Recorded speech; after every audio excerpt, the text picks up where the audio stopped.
Well, we're on segment 5, the fight. Round 2. We're looking at the true God versus the Egyptian gods. And this is round 2. And we're going to start here with Exodus 9:17. But first, with protein from fish and livestock in trouble, grain, the cereal crop, was the next target. And then I think God wiped out the Kellogg factory and Post factory and all of that. Just took out all the cereals. So, all right, Exodus 9:17. As As yet, yet exaltest thou thyself against my people, that thou wilt not let them go. No, you think you're tough, huh, Pharaoh? All right. Watch tomorrow. About this time, I will cause it to rain a very grievous hail, such as hath not been in Egypt since the foundation thereof, even until now. The true God has won every round so far, but Pharaoh and his advisors, motivated by the evil one, has stayed in the contest, and they're really getting a tremendous pummeling. Kind of like the first Rocky movie. You're just getting pummeled. All right, round 7, grievous hail. So the after effects of the Mount Thera eruption led to a volcanic winter, which would enrich the intensity of this very grievous hail. Hail was a plague directed against Osiris, the ancient corn deity. He and his sister wife Isis civilized mankind by teaching agriculture. His fertility cult was based in the Nile Delta. All right, Exodus 9:19, we read, Sin therefore now, gather thy cattle and all that thou hast in the field. He's telling this to Pharaoh, and he's letting all the servants hear him. For upon every man and beast which shall be found in the field and shall not be brought home, the hail shall come down upon them, and they shall die. So I don't think you want to be caught on the golf course. Okay, so every man and every beast that's still out there, when the hail starts, you're not coming back inside. He that feared the word among the servants of Pharaoh made his servants and his cattle flee into their houses. So those were there and they got insider information, right? And they sent a quick note out going, get everybody inside, quick. All right. But it must have been quite painful to gather cattle while suffering from all those boils and blands. All right. And what happens at 9:21, Bob? and he that regarded not the word of the Lord left his servants and his cattle in the field. The Lord said unto Moses, Stretch forth thine hand toward heaven, that there may be hail in all the land of Egypt, upon man and upon beast, and upon every herb of the field throughout the land of Egypt. And Moses stretched forth his rod toward heaven, and the Lord sent thunder and hail, and the fire ran along the ground, or along upon the ground, and the Lord rained hail upon the land of Egypt. Now, the countries of Israel and Jordan, located just north of Egypt in the Middle East in 1997, they received 4 feet of hail in a very short time span. In Australia, hail the size of cantaloupe has been recorded. But on June 23rd, 2003, hail in Hastings, Nebraska was reported at 6.5 inches in diameter and 17.3 inches in circumference, and it weighed 1.33 pounds. But the largest recorded hailstone was found in Coffeyville, Kansas on September 3rd, 1970. This hailstone measured 5.7 inches in diameter, but it was 17.5 inches in circumference and weighed 1.67 pounds, about the size of a 16-inch softball. Here is a 16-inch softball. Okay, here's your 12-inch softball. This is what's being played most of the time. This is a clincher. This is what the old people in Chicago, we used to use this, and we would play without gloves. The 16-inch softball. But you can see, in comparison, this is about the size of the hail. How would you like to get popped in the head with something like this? Yeah, no wonder you and the beast weren't coming back. That's about the size of the hail that they found in Kansas and Nebraska. So it had to be at least that size or larger. Okay, there's your hail lesson for the day. 9:24, Bob. So there was hail, And fire, nasty lightning, mingled with the hail, very grievous or massive, such as there was none like it in all the land of Egypt, since it became a nation. And the hail smote throughout all the land of Egypt, all that was in the field, both man and beast. And the hail smote every herb of the field, and brake every tree of the field. Exodus 9:25. This It is bent, this is the Revised English Bible. it beat down every growing thing and shattered every tree. Now, Nut, the sky goddess, along with her husband and brother Geb, the earth god, they were mocked here along with Tefnut, the mother, his mother, the goddess of moisture, and the father Shu, who's the god of air. So again, God continues to mock the false gods of Egypt. Verse 26. Only in the land of Goshen, where the children of Israel were, was there no hail. A localized hailstorm would not have affected the Israelites. 9:27, and Pharaoh sent, called for Moses and Aaron, and said unto them, "Oh, I've sinned this time. Me bad, my fault. The Lord is the righteous one, and I and my people were the wicked ones.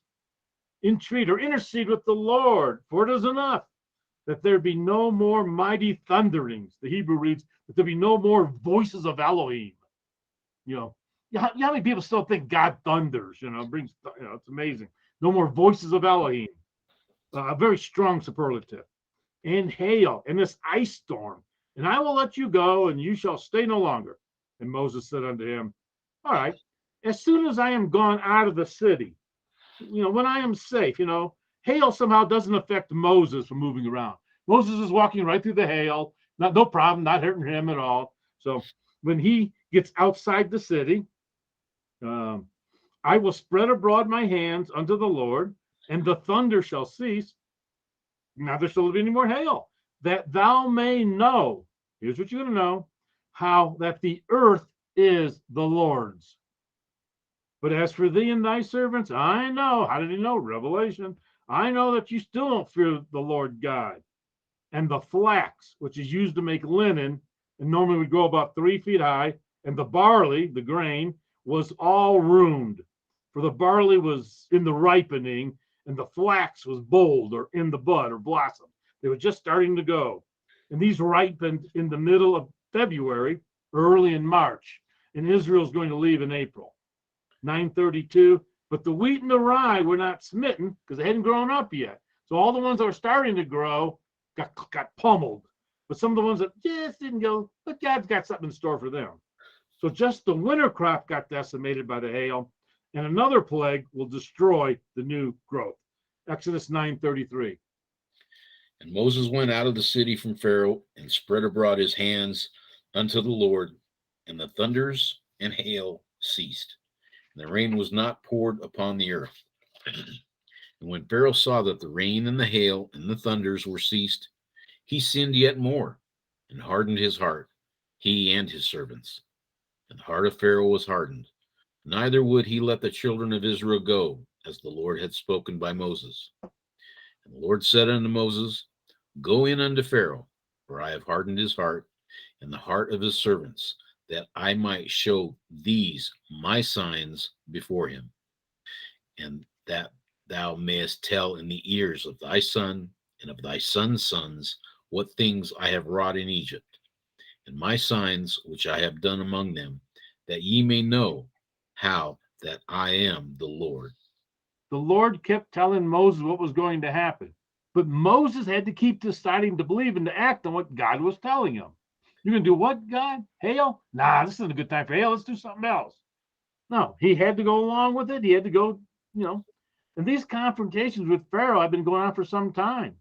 And the Lord was now telling him that there's more to come. That takes mature believing action. Moses did not stagger or crumble under the pressure or the responsibility. He trusted God faithfully, plague after plague, and carried out what God asked him to do. Exodus 10:3. And Moses and Aaron came into Pharaoh and said unto him, Thus says the Lord God of the Hebrews, How long wilt thou refuse to humble yourself before me? Let my people go that they may serve me. Else, if they refuse to let my people go, behold, tomorrow will I bring the locusts into thy coasts. Oh, they knew locusts. Locusts were very well known in Egypt. The people knew of their danger and the disastrous effects of a locust plague. These migrating grasshoppers would come in and strip the land bare every so often. Just the thought of locusts would add to the fear and disheartenment of the people. They knew that locusts were capable of eating the freshly sprouted crops that would bring them hope. So this eighth plague was directed at the god Serapis, who was supposed to protect the land from the locusts. These locusts would come at Moses' bidding, and they're not going to leave until Moses tells them to leave. Thus, the weakness of Serapis was manifest. When I was in Georgia, there was a believer there named Ed Betzel, and Ed had a farm, but he was doing it naturally. And I heard of insects were coming. I'm not sure if it was boll weevil or what it was, but everybody was freaking out, and they all came to him and said, you've got to do something. They're going to come and eat all of your crops, and because of that, they're going to get everybody else. And they were just afraid. He said, no, I'm not going to do anything. And sure enough, here comes the insects, and they raided his place. But he looked out through the window, and you know what he saw? Birds. There were thousands of birds on his property eating all the insects. And you know what happened to everybody else in town? They lost their entire crops, but God protected him. So, Exodus 10:5. And they shall cover the face of the earth, that one cannot be able to see the earth. And they shall eat the residue of that which is escaped, which remaineth unto you from the hail, and shall eat every tree which groweth for you out of the field. And they shall fill thy houses, and the houses of all thy servants, and the houses of all the Egyptians, which neither thy fathers nor thy fathers' fathers have seen, since the day they were upon the earth unto this day. And he turned himself and went out from Pharaoh. And Pharaoh's servants said or whined unto him, how long shall this man be a snare unto us? Let the men go, that they may serve the Lord their God. Knowest thou not yet that Egypt is destroyed? And Moses and Aaron were brought again unto Pharaoh, and he said unto them, go, serve the Lord your God. But who are they that shall go? And Moses said, we will go with our young and with our old, with our sons and with our daughters, with our flocks and with our herds we will go, for we must hold a feast unto the Lord. And he said unto them, let the Lord be so with you, as I will let you go. And your little ones, look to it, for evil is before you. Not so. Go now, ye that are men, and serve the Lord, for that ye did desire. And they were driven out from Pharaoh's presence. So we got a second compromise attempt. Go, leave, but only the men can go. I was always wondering, do you think Pharaoh slept well that night? Or any of Pharaoh's servants that had heard what Moses had said? When you wake up in the morning, you're going to be face to face with locusts. They'll be in your toaster. They'll be in your refrigerator. They'll be in your bed. They'll be all over everything. Pharaoh's servants were crying and whining and cringing when Pharaoh wouldn't heed Moses' warnings. Exodus 10:12. And the Lord said unto Moses, no deal. No, do not compromise. Claim the entire promise from God. Stretch out thy hand over the land of Egypt for the locusts, that they may come up upon the land of Egypt. And they're going to eat every herb of the land, even all that the hail had left. And Moses stretched forth his rod over the land of Egypt, and the Lord brought an east wind upon the land all that day and all that night. And when it was morning, the east wind brought the locusts. And the locusts went up over all the land of Egypt and rested in all the coasts of Egypt.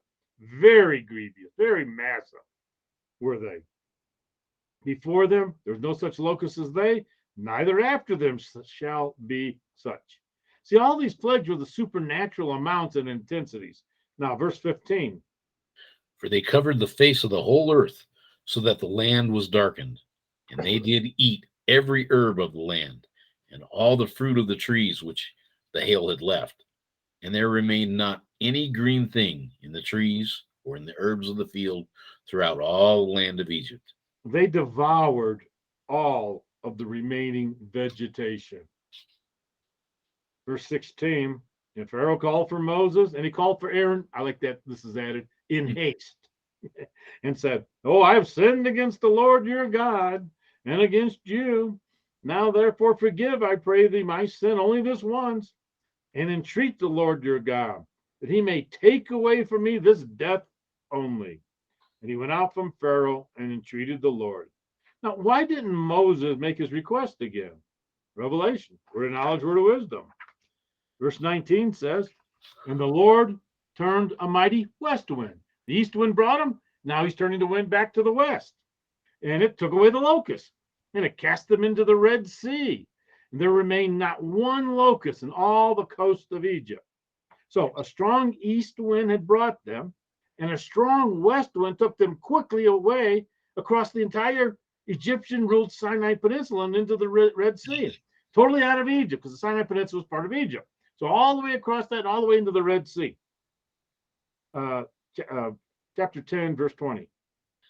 But the Lord hardened Pharaoh's heart, so that he would not let the children of Israel go. The Lord said unto Moses, stretch out thine hand toward heaven, that there may be darkness over the land of Egypt, even darkness which may be felt.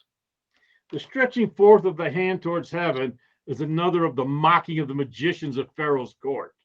This custom was done to deliver their prediction to illustrate that they had favor with their gods. This is the first of 4 instances of darkness and judgment on the earth.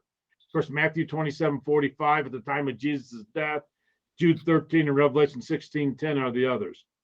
Exodus 10, verse 22. And Moses stretched forth his hand toward heaven, and there was a thick darkness in all the land of Egypt 3 days. They saw not one another, neither rose any from his place for 3 days. But all the children of Israel had light in their dwelling. Being sick and facing food shortages, thick darkness covers the land, so thick that one could not even see a person in the same room with them. Was it a thick, clammy fog? Was it a Stephen, King novel? No. How about a sandstorm? Sandstorm would fit. The volcanic ash from Thera's, eruption could have landed, came through. We know what they have done to places before. I vote for the sandstorm, I think, because you don't go anywhere and they're common. But whatever it was, it could almost be perceived by the organs of touch. This was an extreme mockery of one of the top gods, Ra, the sun god. Surely Ra could help the people against this intruder. And the god Thoth, he's the moon god. He didn't show up. He was also responsible for knowledge and writing. And the goddess of stars, Thoth, was also vacant when needed. So for 3 days and 3 nights, we don't have Ra, we don't have Thoth, we don't have Thoth. All of them are gone because the sun didn't come out, the moon didn't come up, the stars didn't show up. You didn't go anywhere. 10:24. And Pharaoh called unto Moses and said, go ye, serve the Lord, only let your flocks and your herds be stayed. Let your little ones also go with you. Third compromise, leave the flocks and herds, but take all the people. Well, should you give in? I always thought that, last time Pharaoh was losing all his livestock. He could have used some cattle, so he wanted just to send the men away so he could steal their cattle. But should you give in? You've got all your women and children. No way. You do all of the will of God, and you'll receive all the blessings of God. God had promised that they would leave, and when they left, it would be with riches, with plenty of gold and silver and jewelry that would be given to them by the Egyptians. Exodus 10:25, and Moses says, thou must give us also sacrifices and burnt offerings, that we may sacrifice unto the Lord our God. You can't have our livestock. We need them with us. Our cattle also shall go with us. Thou shalt not a hoof be left behind. For thereof must we take to serve the Lord our God. And we know not what we must serve the Lord with until we get there. That's a great answer. We have to take all our animals because we don't know which ones God wants us to sacrifice. Moses, in Pharaoh's face, has the right answer again. Okay? How does he keep coming up with these? Verse 27. But the Lord hardened Pharaoh's heart, and he would not let them go. God had told Moses what to demand, so Moses was not going to settle for anything less than what the Lord had told him to expect. The bartering between Pharaoh and Moses must have been very demanding on Moses. He consistently was able, day after day after day, to stand up to that kind of pressure, that kind of demand. He totally put his trust in God against Pharaoh's dishonest opposition. Exodus 10:28. And Pharaoh said unto him, Get away from me. Take heed to thyself. See my face no more. For in that day thou seest my face, thou shalt die. And Moses said, Oh, yeah, you've spoken pretty well. I will see thy face again no more. The calm firmness of Moses had provoked the frantic outrage of the tyrant. Moses did not leave Pharaoh's presence until after verse 8 of the next chapter. This is a figure of speech called prolepsis, anticipating what's going to be and speaking of future things as present. One more plague was going to happen, only one, but one so horrible, though, so horrific, so terrible, that Pharaoh and all the people of Egypt will bribe you to leave. So let's review. Moses and Aaron enter the palace and demand freedom for the slaves, the children of Israel, about 2.5 million of them, to go 3 days' journey into the wilderness to sacrifice unto their God. When they are denied this privilege, they threaten you with plagues. Thirst abounds and fish are destroyed when the Nile River becomes polluted. Then toads appear and overrun the area. When they die, their corpses add to the pollution and release the insect population from its usual constraints. With the diseases spread by midges and flies, animal protein from cattle, sheep, and goats becomes scarce and tainted. Then the working animals, such as horses, donkeys, and oxen, are afflicted, along with humans, with severe viral and bacterial afflictions.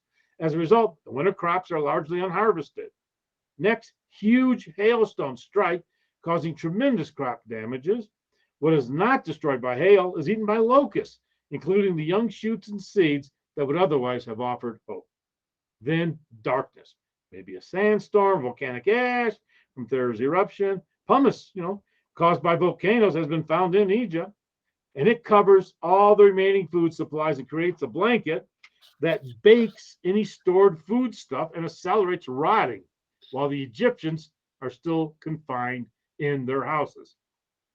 At this point, after roughly 8 to 10 months of catastrophic misfortune, I think I was asked that, and it's about 8 to 10 months now, all this has been going on, with the entire Egyptian population being weakened and debilitated, rationing their meager stores in the face of famine, Moses said, just one more, and it will be worse than the rest.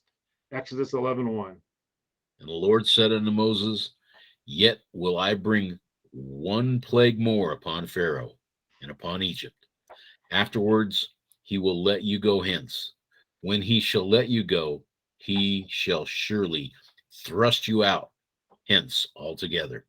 Speak now in the ears of the people, and let every man borrow or ask or accept of his neighbor, and every woman of her neighbor, jewels or ornaments, jewelry, articles of silver, and jewels of gold. And the Lord gave the people favor in the sight of the Egyptians. Moreover, the man Moses was very great in the land of Egypt, in the sight of Pharaoh's servants, and in the sight of the people.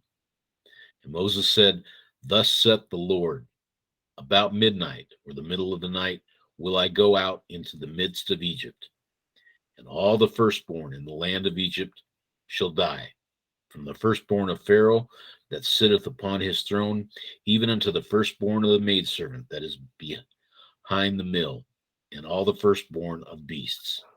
And there shall be a great cry throughout all the land of Egypt, such as there was none like it, nor shall be like it any more. But against any of the children of Israel shall not a dog move his tongue against man or beast, that ye may know how that the Lord doth put a difference between the Egyptians and Israel. And all these thy servants shall come down unto me, and bow down themselves unto me, saying, Get thee out, and all the people that follow thee, and after that I will go out. And he went out from Pharaoh in a great anger. The major argument against the authenticity of the Exodus is that no historical evidence of it has been found during the time period Egyptologists believed it should have happened. Based on the evidence that has been found and deciphered, there is plenty of reasons to believe that the problem was in the chronology, not in the lack of archaeological evidence. With the correction and the dating of the historical record, the evidence fits with the biblical accounts. Another issue dealing with the lack of evidence is that they have been searching for it in the wrong places. Considering the far-reaching consequences of the plagues that preceded the Exodus, it would be surprising to not find any written or carved in stone evidence with some kind of contemporary description of those perilous times. The traditional chronology of Egyptian history stipulates that the 18th dynasty ruled from about 1550 to 1320 BC. But according to biblical chronology, the Exodus occurred about 1446. However, there is no evidence from the 18th dynasty of a major disaster such as would have resulted from the 10 devastating plagues that fell on Egypt, or in the destruction of the Egyptian army during that period. There is no mention of the presence of a great number of Asiatics, Semitic people like the Israelites. There is no archaeological evidence for an invasion of Palestine under Joshua during this period. However, when the evidence from the archaeology of the 12th dynasty is compared to the biblical account and the time of Moses and the Exodus, there is found abundant evidence for the presence of large number of Semitic slaves at the time of Moses, the devastation of Egypt, and the sudden departure of these slaves. Furthermore, it provides the necessary evidence of Jericho's fallen walls and the arrival in Palestine of a new people with a new culture who would then be identified as the invading Israelites under Joshua. The archaeological record has changed many times throughout the years and continues to have many inconsistencies and contradictions. On the other hand, the biblical record from the earliest manuscript evidence has not been substantially changed. Any found variants have never had an effect or altered the meaning of any verse when manuscript evidence is extrapolated and compared to determine the original word. Nor does it have any internal contradictions when properly and objectively researched. There's plenty of evidence for Israelite slavery in Egypt. There's the sudden disappearance of these slaves, the devastation of Egypt by the 10 plagues, the destruction of the Egyptian army, if we look at the right time, and time is a vital element in the interpretation of ancient history. There's a conflict between Egyptian chronology, as generally interpreted, and the biblical records.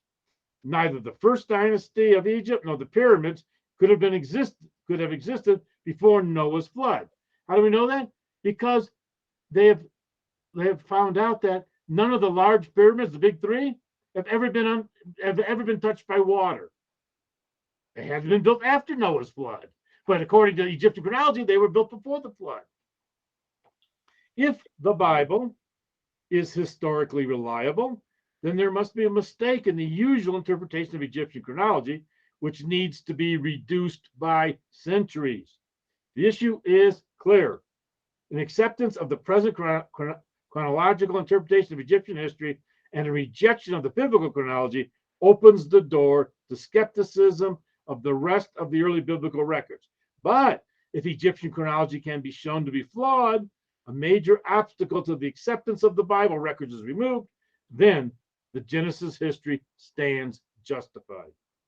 Now, housed in the Leiden Museum in Holland, there's papyrus, written in a later period, but most scholars recognize it as being a copy of a papyrus from an earlier dynasty by an ancient Egyptian called, I have no idea how to pronounce this guy's name properly, so I will fake it. Ipuwer. The Ipuwer papyrus was titled Admonitions of the Egyptian Sage by A.H. Gardner, who translated this papyrus. It appears in a poetic form as an eyewitness account of the effects of the Exodus plagues from the perspective of an average Egyptian. So here are some of the highlights of the poem. Nay, but the heart is violent. Plague stalks through the land, and blood is everywhere. Nay, but the river is blood. Does a man drink from it? As a human, he rejects it. He thirsts for water. Nay, but gates, columns, and walls are consumed with fire. Nay, but men are few. He that lays his brother in the ground is everywhere. Nay, but the son of the high-born man is no longer to be recognized. The stranger people from outside are come into Egypt. Nay, but corn has perished everywhere. People are stripped of clothing, perfume, and oil. Everyone says there is no more. Their storehouse is bare. It has come to this. The king has been taken away by poor men. If the poem is considered as a whole, it describes an Egypt that is in total chaos and ruin. People are thirsty and desperate for something to drink because the river is blood. The rich are poor, the poor are rich. There's famine, with even the high-born and officials lacking food to eat. There's bareness of fields, no trees, no crops. The dead are being buried everywhere. Servants have rebelled against their masters. Maid servants wear valuable necklaces. The wealthy have been turned out of their mansions. There appears to be no central authority in power. Travelers on the roads are robbed and killed. Farmers are carrying shields to defend themselves. A foreign tribe from abroad has come to Egypt. What has happened? Though it is to cause the Asiatics to know the condition of the land. So his description of this total collapse of Egypt is the kind of situation that we might expect to find if the 10 plagues described in Exodus had taken place. So there you go. You got an old papyrus from that time frame that lays it all out, how bad it was. Now, Manetho, who, by the way, hated the Jews, he was an Egyptian priest. And he was the one that they found with all the chronology of all the pharaohs. But he also wrote of the plagues in the Greek language around 280 BC. And the Jewish historian Josephus quotes Manetho as saying that the ancestors of the Jews entered Egypt in their myriads and subdued the inhabitants.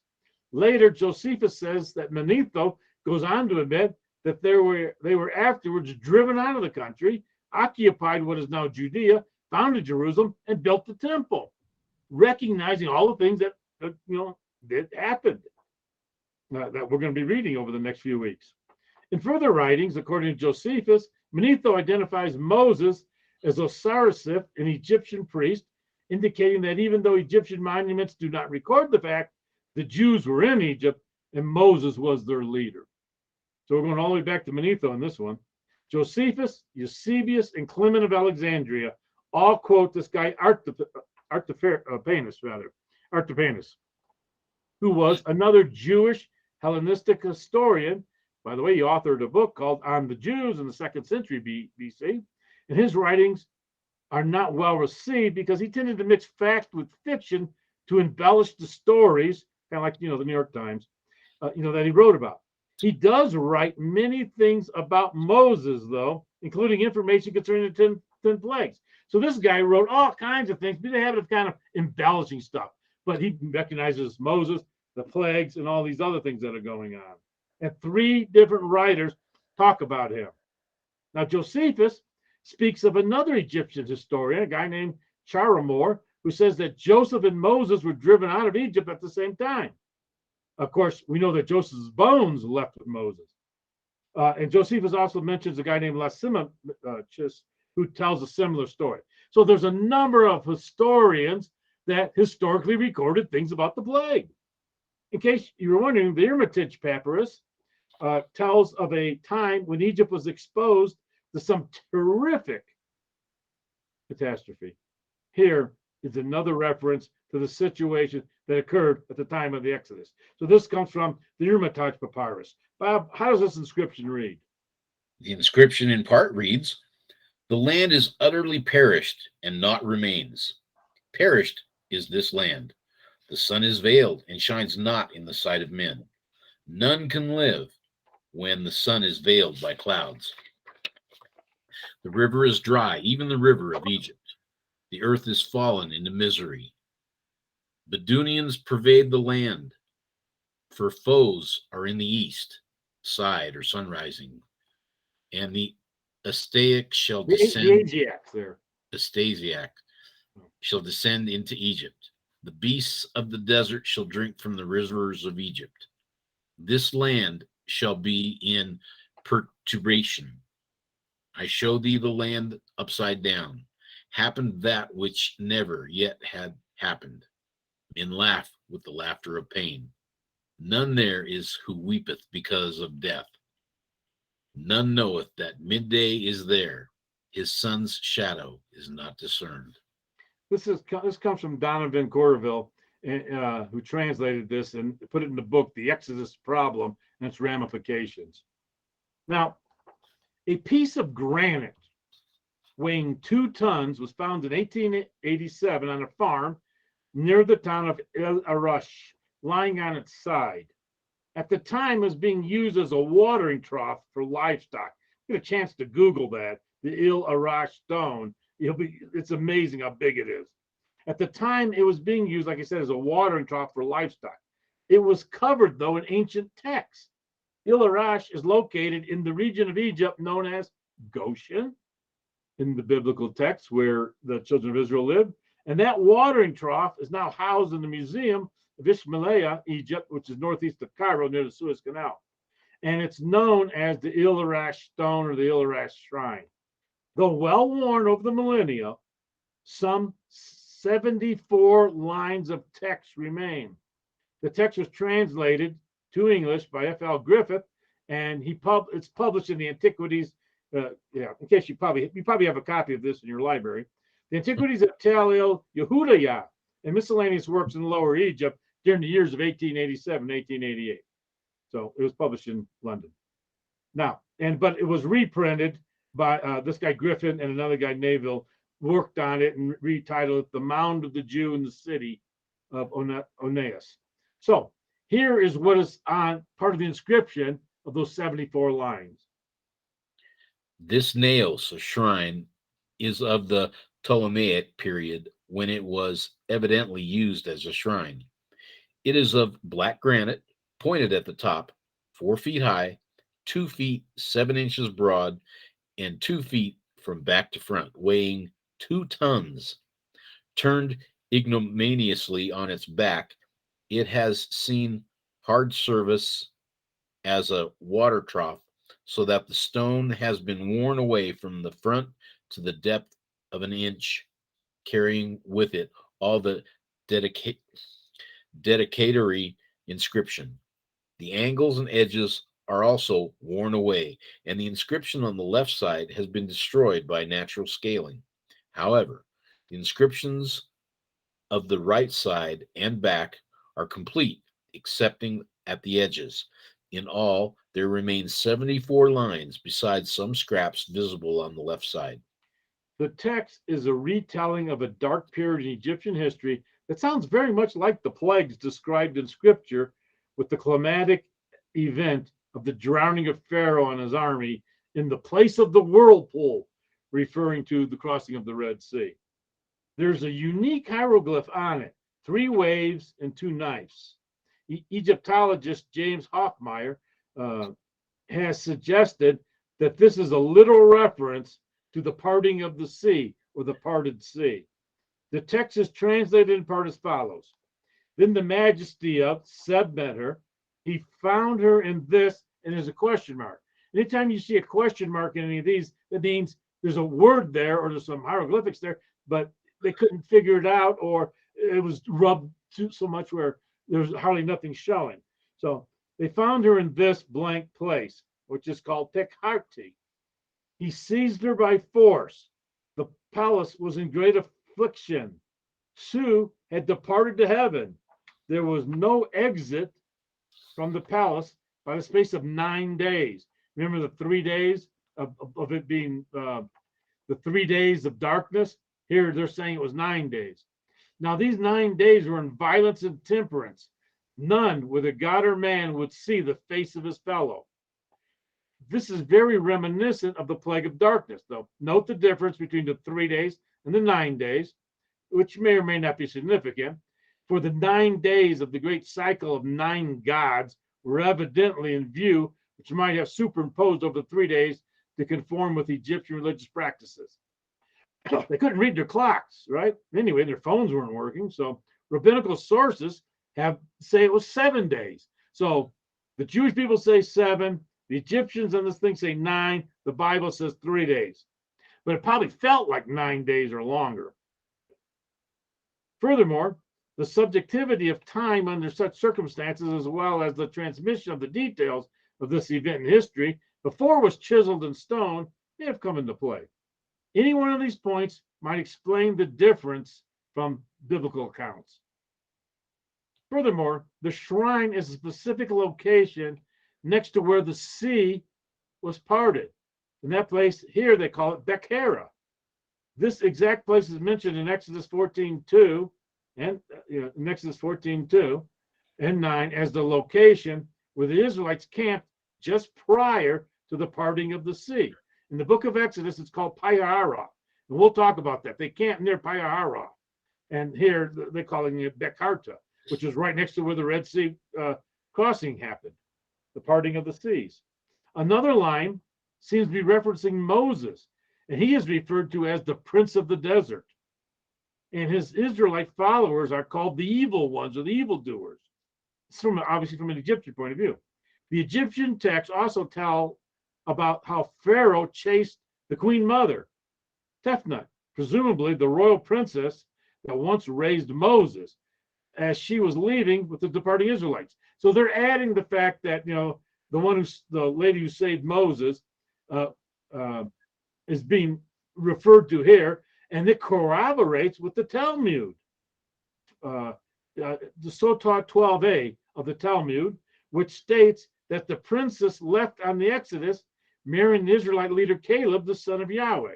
I think there's a little embellishment there, but they're saying that, the one who saved Moses actually married Caleb and left also as part of the mixed multitude on the trip. But they're referring to all this stuff, which is all biblically based. That's the point. The stone also seems to be reporting some of the biblical plagues, including prolonged darkness and a terrible tempest. Bob, what's the next paragraph? The following hieroglyphic text appears at the El Arish shrine, rendered in English as follows. Now, when the majesty of Rahamachas fought with evildoers in this pool, the place of the whirlpool, the evildoers prevailed not over his majesty. His majesty leapt into the so-called place of the whirlpool, ? His legs became those of a crocodile, his head that of a hawk with bull's horns upon it. He smote the evildoers in the place of the whirlpool, ? In the place of the sycamore. The art of Seb also in its turn did after this sort.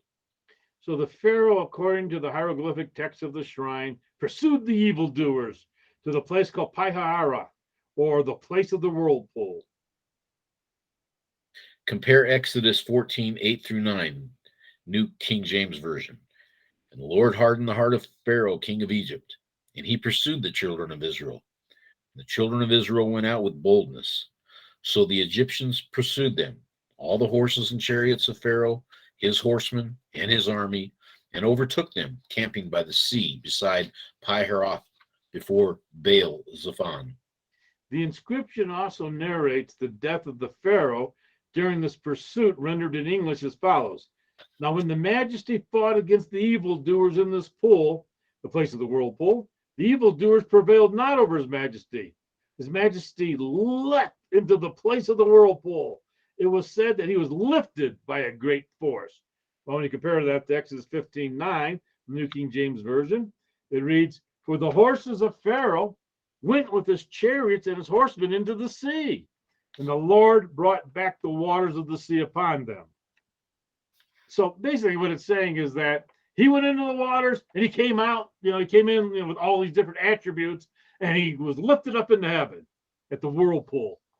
Again, it's the Egyptian point of view, and you have to have a happy ending. They changed the end of the film. All right. Now, but there's so much evidence talking about parting of the Red Sea, being at Pi-hahiroth, going in and fighting in the water. So, again, evidence about written many years ago about with a slight little Egyptian variance to it, but it was still written a long time ago about the plagues. They're finding information. Additional data from Egyptian religious texts clarifies the terrifying 10th plague. The famous cannibal hymn, which you probably sing at night. The famous cannibal hymn, carved in the Old Kingdom pyramid of Unis at Saqqara, states, "It is the king who will be judged with him whose name is hidden on that day of slaying of the firstborn." Oh, we get to read that next week. Variations of this verse appears in a few of the coffin texts. And the coffin texts are magic texts derived from royal pyramid inscriptions and written on the coffins of nobility. For example, "I am he who will be judged with him whose name is hidden on that night of slaying of the firstborn." Although the firstborn refers to, in the coffin text and probably also in the candle hymn, are the firstborn of the gods, which we know can't happen, these texts indicate that an ancient tradition in Egypt recalled the slaying of all or some of the firstborn of gods on a particular night. Now, here's an interesting one. Sir Flinders Petrie, he excavated the city of Kahum in the Fayum. The Fayum is about 62 miles southwest of modern-day Cairo, near where Memphis was located. So we're not in the land of Goshen, but there's an interesting finding here, okay? And in this interesting finding, here's what is read. Dr. Rosalie David wrote a book about his excavations in which he said, "It is apparent that the Asiatics were present in the town in some numbers, and this may have reflected the situation elsewhere in Egypt." There was another interesting discovery Petrie made. Larger wooden boxes, probably used originally to store clothing or other possessions, were discovered underneath the floors of many houses at Kahum. They contained babies, sometimes buried 2 or 3 in a box and aged only a few months at death. Many grieving mothers must have had their babies snatched from their arms and killed. They apparently buried them in the boxes beneath the floors of their houses. The biblical explanation is Pharaoh had ordered the Hebrew midwives, when you do the duties of a midwife for the Hebrew women, see them in the birth stools. If it's a son, then you should kill him. Exodus 1:16. The midwives ignored this command, so Pharaoh commanded all the people, saying, "Every son who is born, you shall cast into the river." All right, verse 22. So another striking feature of Petrie's discoveries was the fact that these slaves just suddenly disappeared off the scene. Rosalie David wrote, "It is apparent that the completion of the king's pyramid was not the reason why Kahun's inhabitants eventually deserted the town. They abandoned their tools, left their possessions in the shops and houses, and just took off. They disappeared. Most people, when they move, take all their equipment with them. But if you're getting ready to travel to a foreign country and go through the Red Sea, you kind of left all of that there." There are different opinions on how this first period of occupation at Kahum drew to a close. The quantity, range, and type of articles of everyday use which were left behind in the houses may indeed suggest that the departure was sudden and unpremeditated. The departure was sudden and unpremeditated. Quotation, exclamation point. Nothing could better fit the biblical record. And it came to pass at the end of the 430 years, that very same day, it came to pass that all the armies of the Lord went out from the land of Egypt. Exodus 12:41. The Torah states that as he was dying, the biblical patriarch Jacob, or Israel, blessed his son Joseph, wishing for Joseph's children to fishify, i.e., that is to increase in the land like fish. And that's exactly what we read when we read that segment from Isaac. And for this blessing, he even made up a new word, fishify. Now, igu, it's igu in Hebrew, from Genesis 48:16. So later, when the Israelites are leaving on the Exodus, they take the bones of Joseph with them to the promised land. Exodus 13:19. But the Irash stone says that when the evildoers left Egypt, they took Degay with them. And that was the exact nickname given by the Torah to Joseph. So here in the Irarash stone tablet, it marks that they took the bones of Joseph with them. Now, in 1978, God led Ron Wyatt to the site of the Red Sea crossing, and in 1983 to the real Mount Sinai, where he documented much evidence. Others, like Dr. Leonard Moeller, followed his lead and videoed even more archaeological findings as proof that the crossing site at the Red Sea happened as the Bible declares. His book, The Exodus Case, I'm going to point this out, The Exodus Case, and the CD, The Exodus Revealed for 19. Well, anyway, those two, The Exodus Case and The Exodus Revealed, show the evidence that has been collected, along with presenting biblical facts of what was found at the Red Sea crossing site, at the real Mount Sinai, and many other truths that deal with this time frame. And people have asked me, what they should buy, what should they get? That's simple. This book and this CD, he does a really good job of covering everything. If you go to the internet and you look at some of the videos, there's a thing from about 4 years ago where it's called the John 10:10 Project, and really they're all they're doing is playing excerpts from excerpts from here and pictures from the book. So it's one of those where you can go there and it's all there. So you can look at it online, or you can get this if you can. There are many others who continue to research and present confirmation regarding biblical matters like chronology and other interpretations of new evidence that is being discovered all the time.